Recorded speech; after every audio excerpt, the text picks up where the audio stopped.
پیغمبر خدا دعا کردن که ای الله کمتر کنید، تخفیف کنید، سبکی کنید. بعد حضرت جبرائیل آمد گفت که خداوند چنین میفرماید کسی 1 ماه پیش توبه کند.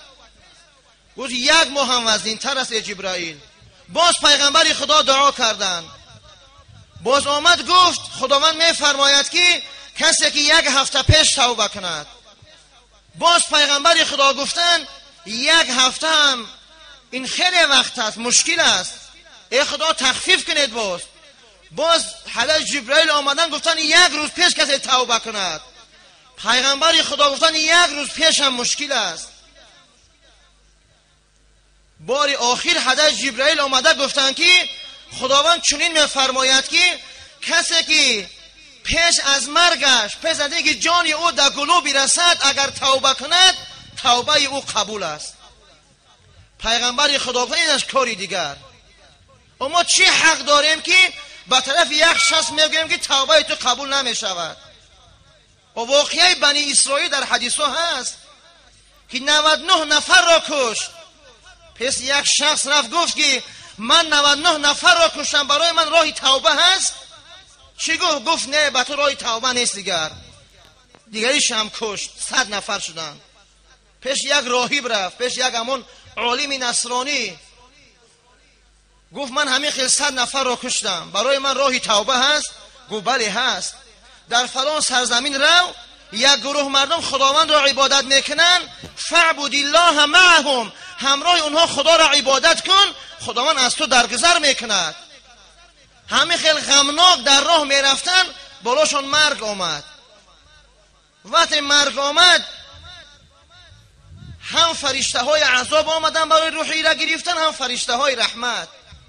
چنانچه در وقتی مرگ فرشته ها می آیند. حدیث مسلم شریف است و این چنین در مشکات شریف هم آمدگی است که وقتی که روحی بنده از بدن وقتی جدا می شود، در حال سکرات مرگ قرار می گیرد، حضرت عزرائیل با همراهی 500 فرشته می آید، یا 500 فرشته رحمت یا 500 فرشته عذاب، که هر یک کدام آن فرشته هایی که اگر رحمت باشند در دستای خود دسته از گل دارند و برای مرده خوشخبری می دهند.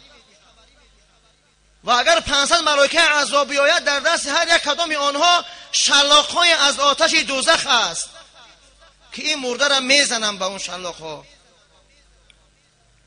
هم فرشته های عذاب هم فرشته های رحمت آمدند. در بین اینها خصومت پیدا شده. فرشته های رحمت که روح ما میگیریم، این به سوی توبه کنی رفته ایستاده بود. فرشته های عذاب که نه، این 100 نفر کشتگی است، حالا به آن موضع و به آن مکان نرسیده است که توبه کند. خداوند یک فرشته را روان کرد تا در بین آنها فیصله کند. آن فرشته آمد گفت چی گپ است؟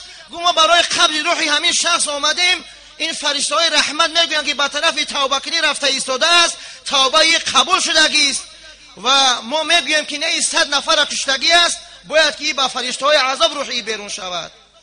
این فرشته چی میگوید؟ فرشته چنین میگوید که از همون جایی که این شخص همون 100 نفر کشتگی است، از همون جا حساب کنید تا جایی که بالای مرگ فرا رسید، و از این جایی که بالای اون مرگ فرا رسید تا جایی که توبه کنی میرفت حساب کنید کدام از این جایها کمتر است از همون طرف. اگر به طرفی اگر که همون جای آدم کشیش اگر نزدیکتر باشد، این هم ملائکه های عذاب باید روحش قبض کنند، و اگر به طرفی اگر جای توبه اگر نزدیکتر است، باید که فرشته های رحمت حساب میکنن. فقط بیشبرین آمدگی است، یک وجب همین جایها یک دیگر فرق میکند. به سوی جای توبه یک وجب کمبود است، با فرشته های رحمت حکم میشود که روح بنده را شما بردارید. خداوند توبه را ما چی حق داریم که خدا نمیبخشد گوییم؟ وقتی انسان صدقاً توبه میکند، یک قطره آبی که از چشم او میچکد، خداوند توبه بنده‌اش را قبول میکند. در زمان حضرت موسی علیه السلام یک شخص از دنیا گذشته شد.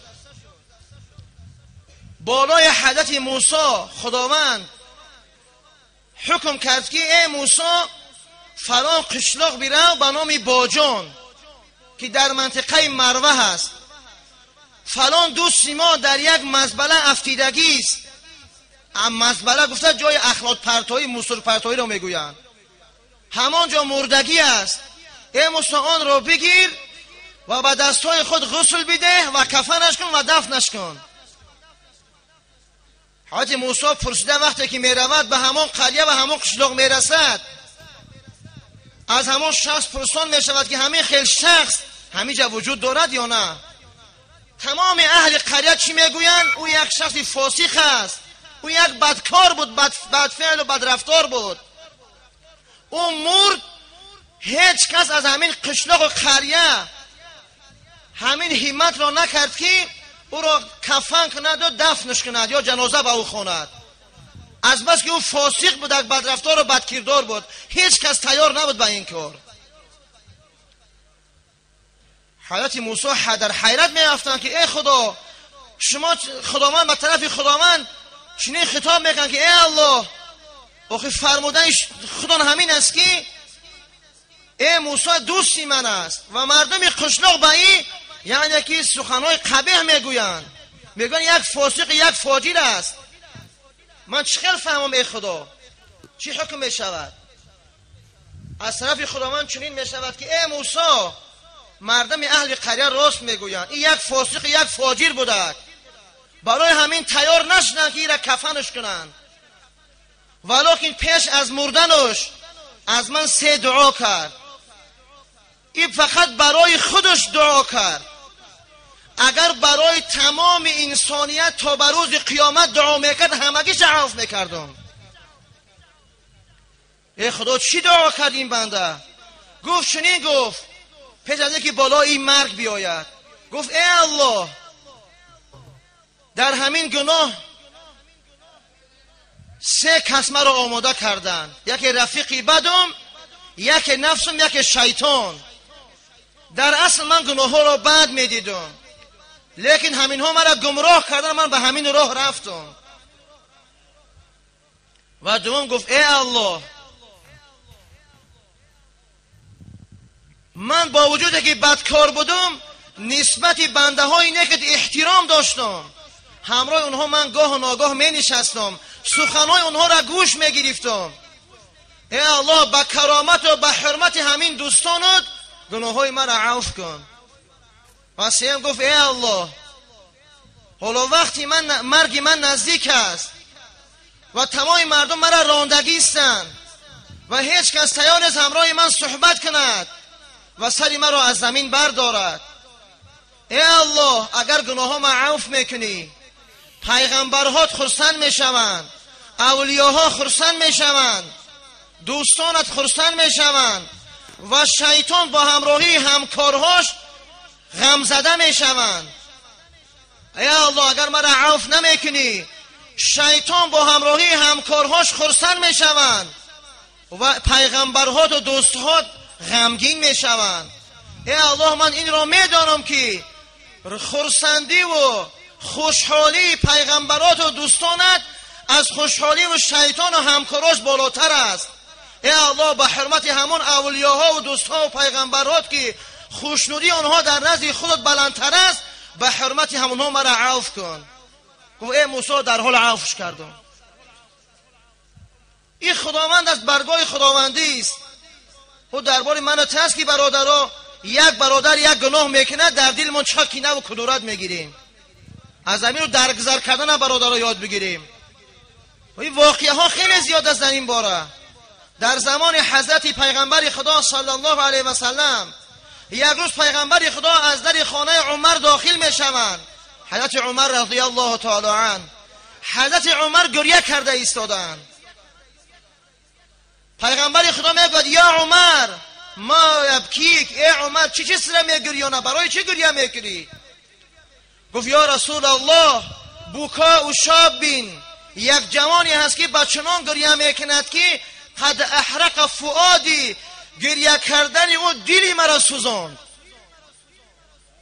گفت احضره ادخله یا عمر، ای عمر همون بچه را فریاد کن. کی است همون جوان؟ وقتی همون جوان پیش پیغمبر خدا در آوردن و گفت پیغمبر خدا برای چی گریه میکنی؟ گفت بکثرت ذنوبی، با بسیاری گناهام، و خوف من الجبار، و ترس از الله من با گریه افتیدم. پیغمبر خدا گفت چی گناه کردی؟ گفت ای رسول خدا گناهی من خیلی کلان است. گفت اشرکت بالله، به خدا شرک آوردی که گریه میکنی تو؟ گفت نه شرک نیاوردم. گفت اقتلت نفسا، یگان خون ناحق ریزاندی؟ گفت نه. گفت خون ناحقم نریزاندم.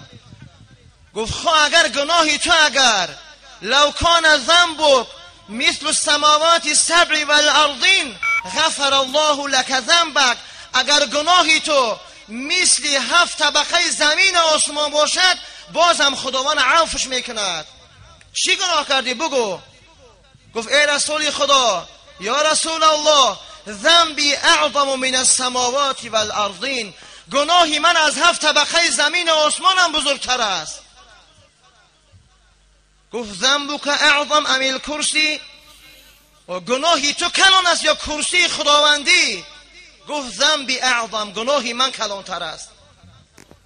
گفت ذنبک اعظم ام العرش، گناهی تو کلان است یا عرش خداوندی کلان است؟ گفت ذنبی اعظم، گناهی من بزرگتر و کلانتر است. پیغمبر خدا گفت ذنبک اعظم ام الله، الله بزرگتر است یا گناهی تو؟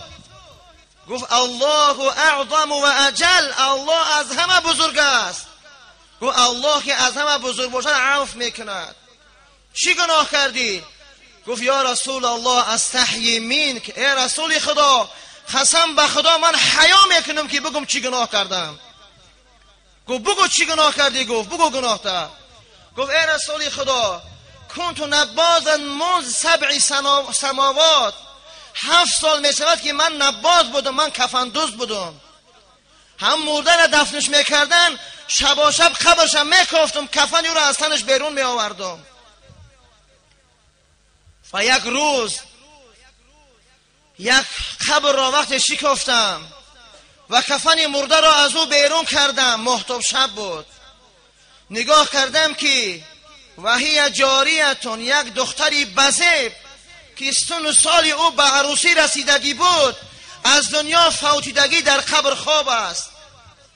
من وقت کفن او را از بدنش کشیدم شیطان به من غلبه کرد، من با او جماع کردم.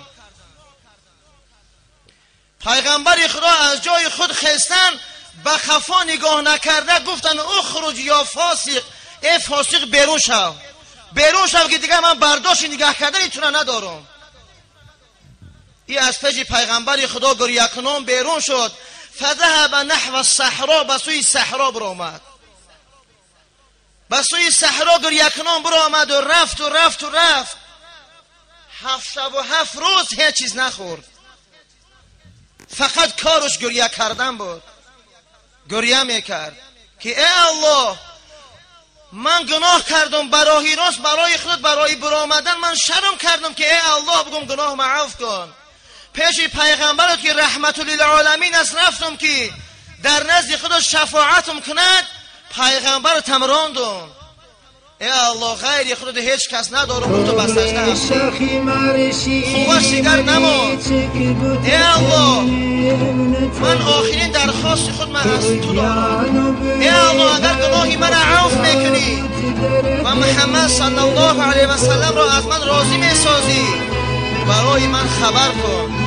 اگر گناهی من بخشیدنی نباشد، اگر بخشیده نشود، اگر گناهی من همون گناهی باشد که اون بخشیده نشود و پیغمبر از من راضی نشود، و الا احرقنی یا رب، ای الله از آسمان آتش روان کن و مرا بسوزان. در سجده افتید و گریه کرد. حضرت جبرائیل پیش پیغمبر خدا صلی الله علیه و سلم آمدند و گفتند یا محمد یقرأک ربک السلام، ای محمد صلی الله علیه و سلم پروردگارت برای تو سلام میگوید. پیغمبر خدا گفتند اللهم انت السلام منک السلام و الیک یرجع سلام. تمام سلامتی از خداوند است و ثواب خداوند خودش است. و گفت ای محمد صلی الله علیه و سلم، خداوند منو روان کرد و چنین گفت که برای محمد صلی الله علیه و سلم بگو که هل هو یقبل توبه عبدی، آیا قبول کننده توبه بنده من محمد است؟ وقتی پیغمبر خدا را گفت، پیغمبر خدا گفت و هو الذی یقبل توبه عن عباده و یعفو عن السیئات، توبه بنده را الله قبول میکند و از کمبودی های بنده خدا درگذر میکند. که خداوند میگوید که ای محمد، من یک بنده گناهگار خود ما به نزد تو روان کردم که تو به او شفیع باشی، تو به عکس او را راندی، حالا که من تو را رحمت للعالمین روان کرده بودم. خب حالت همین باشد، تمام امتی های تو روز قیامت همش دوزخ میروند. با گناه هایی که از این گناه ها کلانتر روز قیامت بیایند، تو همه اونها را میرونی از نزد خودت. و خداوند چنین میگوید که من توبه او بنده را قبول کردم و ای محمد تو از او راضی شو و رو در فلان زرزمین با سجده افیدگی در گریه است، رفته او را خوشخبری بیده و خود به دست خود ای محمد گرفته بیاروش. پیغمبر خدا همراه صحابه ها رفتن و همون شخص یافتن و گرفتن و آوردن و غسلش دادن، غسل کرد از سرینو و در نماز شام بود الکی. وقتی نماز شام خواندن، پیغمبر خدا ولا ضالین گفتن الهاکم التکاثر، سوره الهاک خواندن، حتی زرتم المقابر گفتن، حتی زرتم المقابر، شما را دنیا در هلاکت افتان تا آنکه شما به قبرها رسیدین. همین نام مقابر قبر شنید، فصاح صیحتا، یک آواز برآورد. وقتی که نماز کامل می شود و بود می شود، تمام می شود، این شخص وقتی که می بردارن وقت جانش برآمده است. این است برادرها ارحم الراحمین بودن خداوند. امروز بعضی ما و شما نه توبه تو قبول نمی شود، ما حق نداریم برادرها. همان انسانی که صدقا به سوی خدا توبه میکند، به سوی خدا رجوع میکند و از تمام کمبودی هاش از خدا عفو میپرسد، ما حق نداریم برادرها. او وحشی کی بود؟ میبخشیم برادرها، وقتون از زیاد میگیرم، وقتم کم موندگی است.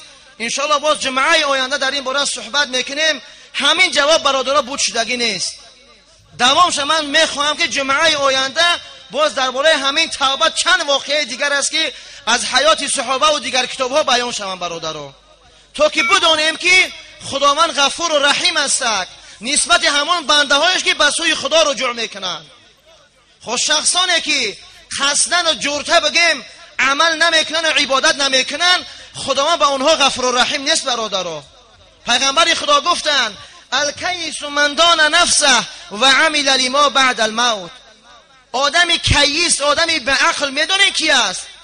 شخص عقلمند همان شخص است که من دان نفسه، راهی نفس گیرد و عمل لما بعد الموت، به آن عملهای مشغول شود که بعد از مرگ بر او کارآمد هستند. ولا عاجز، آدمی به عقل، آدمی به سواد و نافهم، همان شخصی هست که من اتبع نفسه هواه، از نفس خودش پیروی میکند و تمنا علی الله، باز به خداوند امیدها میبندد. گناه های کلان هم میکند، توبه نمیکند، با چی میگوید خداوند من رو میبخشد. این آدمی بی عقل است برادرها. از همین رو امروز روزی توبه است، توبه کنیم. جوانهای عزیز در جوانی توبه کنیم. مولوی جنید چی میفرماید؟ مگو ای تشنه، مگو ای تشنه لب فردا آب نوشم، مگو ای تشنه لب فردا آب نوشم، به وقتی پیری به طاعت بکوشم. ببوی پیری چندین نوجوانه، ببوی پیری چندین نوجوانه، بیرفت به توبه از این داری فانی. ببوی پیری میکنیم، چندین جوانهای ما از دنیا به توبه رفتن، از دنیا به ایمان رفتگیستن. از همین رو کوشش کنیم برادرها که در همین جوانی توبه کردن به سوی خدا رجوع کردن این علامت نیکبختی شخص است. و این چنین برادران عزیز، باز یکی از همین برادرها در عبودی مسجد سهمگذار شدن، خیلی انشاءالله در حق اونها دعا میکنیم، شر نیست خواندن اونها. و این چنین یکی از همین برادرها ممکن کلانسال باشن و گفتن که یک عائلهشون چند پیش از دنیا گذشته شدگی است، همون بگن نفقه همون مادری که از دنیا گذشته شدگی است آورده در مسجد دادن که در تعمیر مسجد مصرف شود. ما هم انشاءالله در حق او دعا کردیم چندین بارها، بازم از خداوند دعا میکنیم که خداوند اون مادر عفو کنن و خداوند فرزندهاشون عمرهاشون دراز گرداند. و این چنین از خداوند در آخر دعا کنیم که خداوندا اون چیزی که گفتیم اون چیزی که ما و شما گفتیم از آیه های قرآن و از احادیث پیغمبر خدا صلی الله علیه و سلم، خداوند عزوجل اون چیزی که گفتیم اول اینکه مقبولی درگاهش گرداند و اون چیزی که گفتیم زیادتر و بیشتر خداوند برای ما و شما توفیق عمل عطا کند.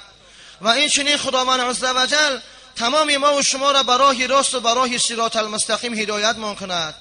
برای اهل خاندان ما و شما، برای پدر و مادر و برای زن و فرزند و برای خویش اقارب ما و شما خداوند توفیق عطا کند تا آنها هم برای راست عمل کنند.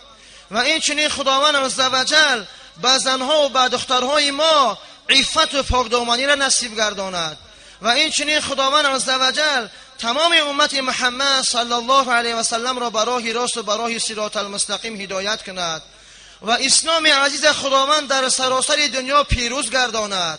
و این چنین کدام شخصانی که نسبت اسلام و مسلمان ها بدخواهی میکنن و فتنه انگیزی میکنن و شوراندازی میکنن، خداوند عزوجل اول که آنها را هدایت کند.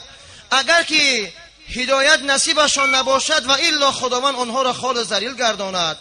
و این چنین خداوند عزوجل آخرین سخنی که از زبان ما و شما بیرون می شود آن لا اله الا الله و محمد رسول الله باشد و قبرهای ما و شما را خداوند یک باغ از باغهای جنت گرداند. و این چنین خداوند روز قیامت که روزی سخت است و نامه های اعمال تقسیم می شوند، خداوند نامه های اعمال ما و شما را به دست راست من عطا کند. و این چنین خداوند عزوجل گذشتن پل صراط برای ما و شما آسان گرداند. و این چنین خداوند عزوجل دیدار و بچون و چرای خودش را برای هر یک قدم ما و شما نصیب گرداند. و از ما و شما گذشتگان است، خداوند گذشتگان ما و شما را غریق رحمت کند، جای همیشگی آنها را خداوند جنت گرداند. و این چنین خداوند که آنها در قبر هستند، خداوند قبرهای آنها را پرنور گرداند. و این چنین خداوند به دولت